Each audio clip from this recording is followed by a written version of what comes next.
I inform the Senate that the following letter has been received from Senator Hanson. Pursuant to Standing Order 75, I propose the following matter of public importance be submitted to the Senate for discussion.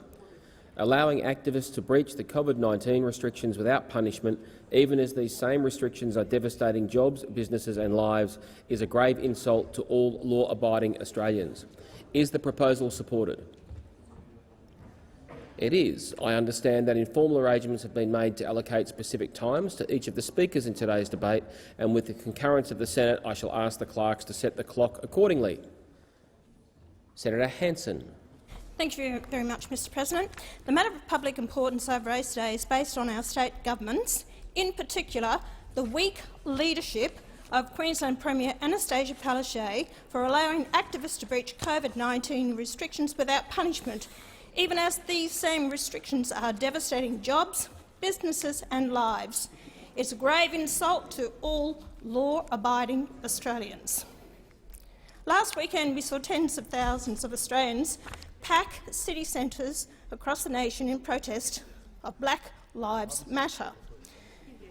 This protest started in the United States with the unnecessary death of a Black American at the hands of police officers.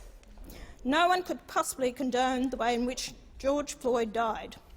But what upsets me is the attitude of many people, black and white, that his death matters more because he is black, and yet when a white, 40-year-old Australian-American woman by the name of Justine Damond was shot, there was no protest. No one really cared because she was white. George Floyd had been made out to be a martyr. This man has been in and out of prison numerous times. He was a criminal and a dangerous thug. George Floyd had a criminal history of breaking into a pregnant woman's home, looking for drugs and money and threatening her by holding a gun to her stomach. It sickened me to see people holding up signs saying Black Lives Matter in memory of this American criminal. I'm sorry, but all lives matter. And if I saw signs being paraded on the day that said that very thing, we wouldn't be having this debate. More whites die in Australia and America in relation to deaths in custody than blacks. That's a fact. But where is the outrage for white people? For the majority of people in custody, it's because they've broken the law. In other words, they've committed crimes against innocent people.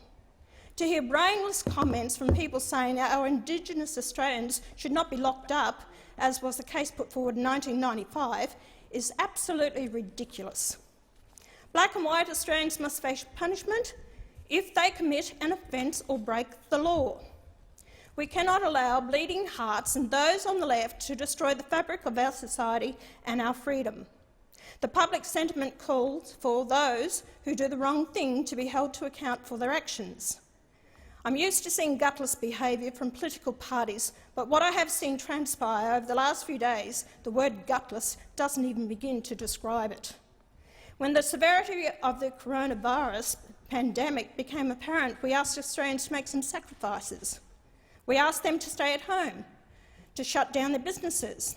We asked people to put their livelihoods on the line for the well-being of every Australian. And they've done that, much to their own demise. So after what I saw over the weekend, I don't blame the 445,000 small mum and dad businesses in my home state for saying they feel betrayed.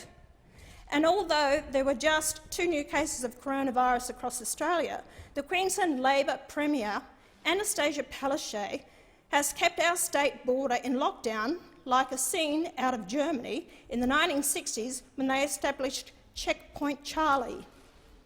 And while Checkpoint Palaszczuk claims to be saving Queenslanders from COVID-19, she authorises a mass gathering of 30,000 Black Lives Matter protesters in Brisbane, which flew in the face of all social distancing laws. Not one person was reported to be fined or held to account, even when someone was filmed jumping on a police car. What an insult to law-abiding Australians.